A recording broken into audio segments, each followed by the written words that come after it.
Always fun for me to catch up with the head coach of the Altavista Colonels, Mike Cartolaro. He joins me on the pregame show. Altavista and William Campbell, two teams from the Dogwood in the first round or quarterfinal round of the regional tournament. And, Coach, let's review before we preview. You've had a full week off. I know that's not really the best-case scenario you wanted, but give me the pluses as, you guys have had a lot of practice since that loss to Appo. Well, having a week off late in the year is very unusual, but it's a chance to regroup, to try to get ready for regional play. We've emphasized to the guys that we're starting all over. Everybody's 0-0. It's an 8-team tournament. You win, you get advanced. You lose, your season's over. If you win 2, you make it to the third tournament.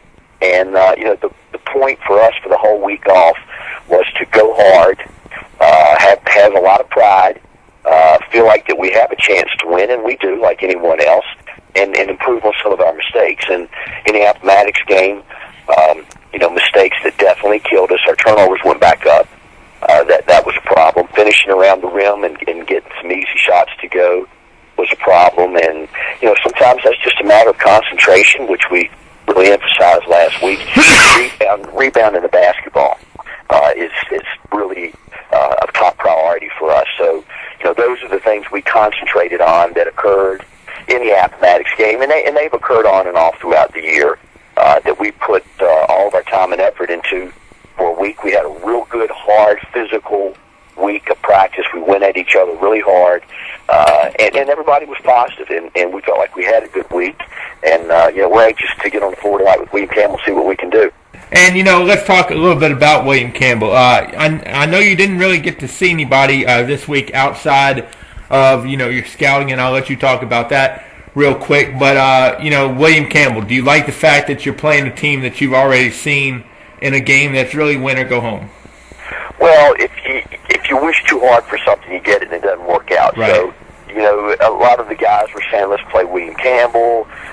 Some people say, no, I'm just going to accept what we got and go. I think the positive there is it's not a long trip. And a long trip can certainly put you down a lot of points, especially when you're traveling 2-3 hours. So, to me, that's the one positive. However, we're going on their floor. They were the second-place team in the district, so the advantage goes there, and we've really got to be locked in when we get on their floor. They played Dan River pretty tough for 2.5, 3 quarters, and then Dan River really got away from them in the fourth quarter, which they've done to everyone in our league. But, excuse me, Bob, William Campbell's physically the biggest team in the district, with Cruz at 6'7", Ewell at 6'4", Daniel, who's now playing a lot, who is a forward inside, probably 6'3", Lee's about 6'2", 6'3". So they've got a big team, and they use their size pretty well. So obviously, for us, the matchups are going to be an issue, but the boards and rebounding is going to be the big factor in this game. If we can hold our own and battle on the glass, we don't necessarily have to have more rebounds, but they can't have a whole lot more than us. We got to be close to give ourselves a chance. And, at least you've seen the generals, because I know you'll take any information you can get from people, but you kind of like to see the eye test, too, and has it worked out? You guys just really didn't get fortunate in being able to see some of the other teams in the region. Yeah, we did not. All the D1s lost out before they got to the finals, and we were ready to disperse the whole group of coaches and go in different directions. So we're doing a little networking throughout the state, as everybody is at this point, trying to help each other for the next round. But, we're playing William Campbell right tonight, and we're trying to focus on these guys and what it's going to take to try to win in advance. And if we're fortunate to get past them, then we're probably looking at Lou Ray, who, obviously we've played a few times over the years. At this point in the season, I think confidence and experience really helps out a lot. Experience is not something you have in great abundance, but what about confidence? How confident do you feel your group is in themselves at this point? Well, coming off the Appomattox loss, obviously, and Dan River before that, the confidence level's probably not real high, but it doesn't show in practice. But we're going to have to wait and see what happens on the floor tonight. And there's nothing like hitting a couple of shots early to give you some confidence, no matter what level you're on, high school, college, or pro. A couple of shots, and you start to feel pretty good about yourself, and it gives you a little extra energy boost at the defensive end. So that's really going to be important. I think confidence kind of goes from one possession to the next, especially with a young group or an inexperienced group. So a real important factor for us, for our confidence, is hopefully we can hit some shots early and, feel a little bit comfortable and being relaxed while we're playing. We've talked about it in the fact of it is a new tournament now. It is a new season per se. At the same time, though, do you really want to change things up in terms of the way you guys prepare and, just the mental, just, putting more pressure than normal, if you get what I'm saying, on your guys? Well, for us, our approach is we're the number 6 team and they're the number 3 team. They are the favored team. They're the ones that are expecting to advance. We're kind of going in with the attitude that pressure's on them, and that's what we want our guys to think. Pressure's on William Campbell. They're the home team. They're supposed to win. And we need to be loose. You can't play tight. We need to be loose, but yet still focused. And there's those two things there can sometimes get away from you. Our biggest emphasis for a week is to go hard and play together. And we felt like we had a good week doing that. And we'll see what happens when we get on the floor with these guys. But for sure, if we want to advance, we have got to battle these guys on the glass. They're so long and tall that they have an advantage there that it's just, it is what it is. And we've lost Josh Walker, and that really hurts. We lost him in the Dan River game, and it hurt not having him against Appomattox, and obviously with William Campbell. So we've had to adjust our rotation, and, we'll go from there. But certainly losing Josh is definitely a big negative for us. Yeah, and it's not too often too that you get to preach to your guys. I don't know if underdog is the proper word, but you don't get to preach we're not the favorite too often. No, we haven't, and but we are in that situation now, and that's what we're telling them. We are the underdogs. They are the favorite team. We've been in regionals a lot more than they have as a team, but not this particular group. So our whole point is, let's be loose. Let's play hard. Let's give everything we have. Let's understand what it's going to take to beat them. We have tried to put a little game plan together and tweaked it a little bit. We did beat them at home a couple of weeks ago. They were playing without Ewell in that game, and he's an all-district player, so obviously that changes. And we did have Josh, who played very well that night. I think he had 13 points and 7 rebounds. So some things have changed, but we're the underdog. It hasn't been that case too many times, but tonight it is. Let's talk a little bit about some of the other teams still playing in the playoffs that you have seen. I'll just name them, and you give me their thoughts. And if I feel follow-up is needed, I'll follow. Let's talk about Buckingham. You guys saw them way back in the Christmas tournament back in Altavista. I think Buckingham is a number 5 team in Division II. I believe they're going to William Monroe, which is Greene County, from the Bull Run. They finished second. That's a 5-4 game, and I believe that might be one of the better games in both tournaments. 2 evenly matched teams, very athletic. Buckingham really played well throughout the season and got down and lost to Amelia in a tournament championship. I understand Amelia's really playing good basketball, and of course William Monroe lost to George Mason. So I would say that 5-4 game in D2 would be a very good game. A team you saw way back early in the season, Randolph Henry. What does somebody have to do to beat Randolph Henry? I believe Randolph Henry is a 7 spot. Correct. Going to George Mason. George Mason, who's a 2. Randolph Henry has the 2 inside kids that are 6'3", that are just great jumpers, and they really get up on the glass. They're guards. They got one shooter that's really good, and one that can penetrate.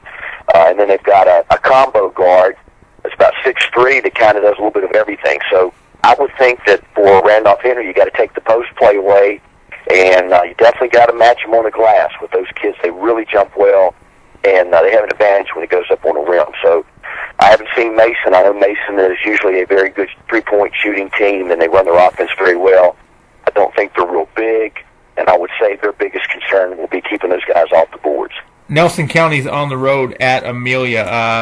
I don't know about the status of Napper or not for Nelson. I know when he went out against you guys, it kind of took some wind out of their sails. But talk about Nelson and how you feel what you feel their strengths are headed into the tournament. Nelson actually played pretty well after they got back on their feet with Napper out. That hurt them for sure. Bickett is a tremendous guard, first-team All-District. It'd be interesting because the way Amelia plays, they really like to put pressure counter on. They like to extend the floor and trap.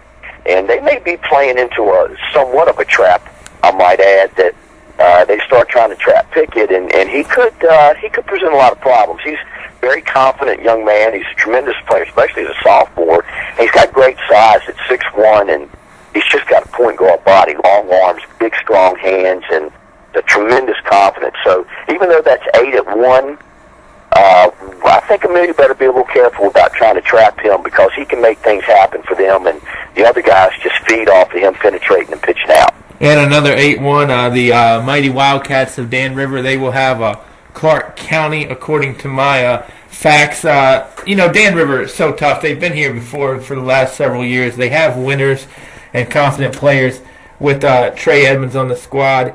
What would you try to take away from Dan River if you had to take away one thing from them in terms of shutting it down? I take away the home court advantage. We can't do that.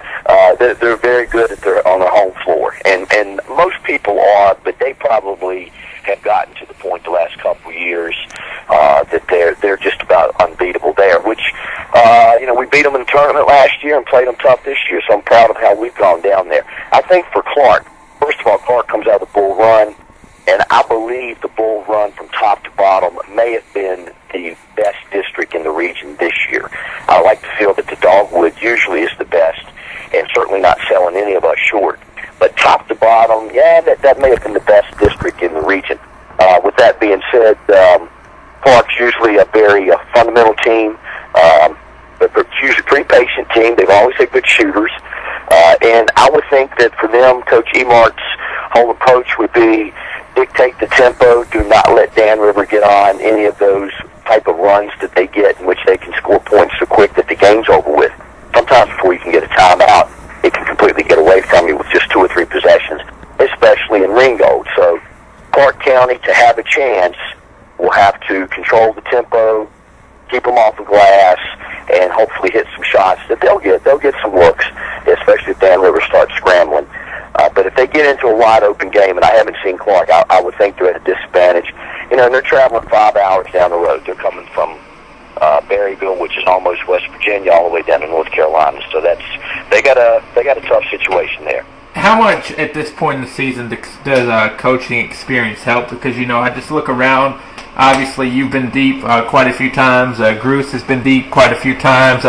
Brandon Garrett's got a ring. Gowen went to the state championship against Radford. How much does coaching experience help at this point, in your opinion? Well, I think it counts a lot. If you've been there and you've been through the wars with different groups and you understand the dynamics of the playoffs, it's got to help. But still, the kids have to go out there and play and execute. And, little things here and there definitely make a difference. And there's a bunch of guys, coaches that are in regional play right now that have been around for a while and been to the playoffs. And, every little advantage, how people play on their home floor and how the crowd is and just little things here and there do make a big difference. And, you would think that veteran coaches can kind of pick up on some of those things, and they do, and they share it with their kids. But it still comes down to those guys going out there. They got to have energy and they got to have enthusiasm, but they got to execute too. Rustburg is still alive in the AA ranks. Of course, you saw them earlier in the year. Marshall Wood, he's not going to Tech by accident. Talk about Marshall Wood and maybe how one guy can carry a team, for 3 or 4 games and get them hot and get them to Richmond. Obviously, Wood is, he's everything that's written about him and more. Great player, got tremendous size. He's headed to Tech. He play on the perimeter at 6'7", and certainly take smaller people into the post when need be. And I've not seen him since early in the year, but I'm sure that he's very battle tested, and he could certainly carry them into the state tournament. Division 3, Region 3 is a tough bracket. They've got to play Northside, who's one of the better coached teams in the state. Bill Pope has been there for many, many years, and they're just well prepared. They're very tough kids, and they're very fundamental, and they're well prepared. And that's a tough first game for Rustburg. Excuse me. And if they survive that, go up against Rockbridge, and Rockbridge is very 2 games. Andrew Rousey is one of the best guards in the state, if not the best guard. He is a tremendous player as a junior point guard / wing. So that's an interesting side of the bracket that I'll be watching to see how that works itself out. But whoever comes out of that side for sure is going to earn a trip to the state tournament. And, Coach, Brookville, they get in too. Scott Jester, they'll have to make the long trip up to the Valley to take on Waynesboro. How do you see Coach Jester's team here? Well, it's really good to see Scott get in the playoffs, and he's earned it. Scott, he's going to go play man-to-man, and he's going to run his motion game. And if his kids hit some shots early and the guards get in the lane, you got to watch out for Brookville. They played Rustburg tough. They beat them once. They battled everybody tough, and they managed to win some of those games. So it will be a disadvantage like ours going on somebody else's floor. And certainly Waynesboro's had a playoff run for the last few years, but I think Scotty will take his guys in there, and they're going to do what they do. And Waynesboro better not take them lightly, because the Bees definitely know how to play, and they really run that passing game really well.